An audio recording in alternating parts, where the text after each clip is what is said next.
$7 trillion. That's approximately the combined market cap of some of the top 4 most used apps/services in the world. If these were economies, they would roughly amount to that of the UK and France combined. See, these aren't just apps on your phone anymore. These are literally some of the most powerful forces in the world. But there's one thing that nobody says out loud. You're not using the internet anymore. You're using their internet. Give or take 4 apps, 4 companies, that's it.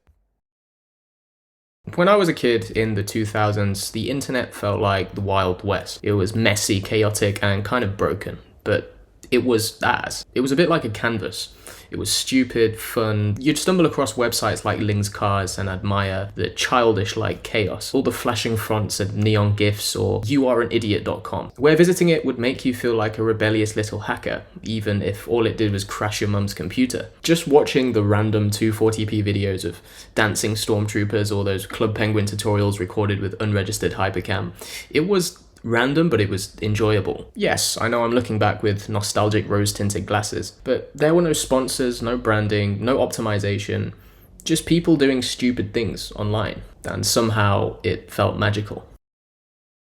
It was around 2012, something shifted. Something big happened, around Q4 2012 to be exact. For the first time ever, more people were using Facebook on their phones than on their computers. It was a quiet milestone, but in hindsight you could say it was the beginning of the end for the internet. The internet stopped becoming a place where we explored and started to become a product we consumed. No more sitting at a desk typing in weird URLs into a browser. Now it was just apps, swipes, notifications. Optimized for your thumbs now, and for your attention. If we fast forward over the course of the year 2012 to now, out of all these big apps, there emerged roughly 4, give or take, that dominate the others.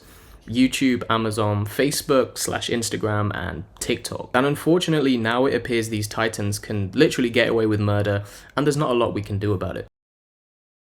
For one, we have an illusion of choice. We're told we can access anything, but in reality it's just a cocktail of what Mr. Zuckerberg or some hipster software engineer at Google or Meta thinks will keep us scrolling. In a lot of cases, this is in the form of the good old-fashioned echo chamber. A bit like when a girl vents to her friend about her ex-boyfriend, and no matter what she says, the friend is just like, "Yeah, I agree with you. Yeah, totally." And as you would guess, the echo chamber's advice, or whatever it says, is taken as gospel and believed as true. And unfortunately, this leads to things like radicalization, which you'll be glad to know is out of the scope of this video. Secondly, as cliche as this sounds, monopoly kills innovation. Enshittification is a real thing, and for your information, it's an actual Cambridge Dictionary and Merriam-Webster listed term. And if you don't know what it means when a product launches, gains traction to the point where users rely on it, and then suddenly the publisher slaps a bunch of paywalls and paid tiers to make the experience absolutely unbearable.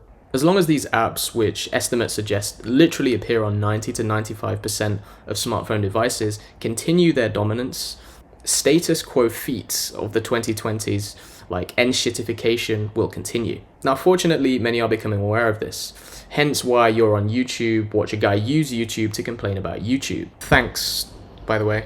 But the growing trend is dislike and distrust, and the realization that doom scrolling and similar are actually very damaging for our health. But here's a controversial opinion. I think over the next couple of years, we may see a gigantic disruption to the status quo and to the way we use these apps. A disruption which is comparable to the early 2010s, perhaps. No. What? You can't do that, bro. You had me all excited, man. You can't do that, bro. That's not cool, man. Ling's Cars, MSN, Yahoo, etc., they're not coming back, and rightly so. See, when trends go into circulation, they never usually come back as they were originally. It is usually in the form of a revived or reimagined way of looking at it. Unfortunately, the 20-year rule hasn't really caught on in the context of tech. Nostalgia isn't really baked into the business model. It's more innovation and disruption. Hence why these apps are still around and why their market caps are so gigantic. Now, I touched on this earlier, but there are 5.56 billion people on the internet as of this year. Disruption will occur. It's just a natural megatrend in the way we use things. But what's strange is it seems to be happening at a much slower pace than it did, say, 10 or 15 years ago. Well, congrats, you've listened to 5 minutes of another Gen Z YouTuber whinge about how the internet was better back then, which just so happens to be during my childhood. But real talk, the TLDR of this video is I just don't think this is how the internet was intended to be used, just dominated by 4 apps, and the channel Kurzgesagt did a great video on this. So if you liked the video, leave a like, and if you didn't, then scathe me with constructive criticism. Let me know what you thought in the comments, and I'm debating whether to continue doing videos like this, so subscribe if you want more.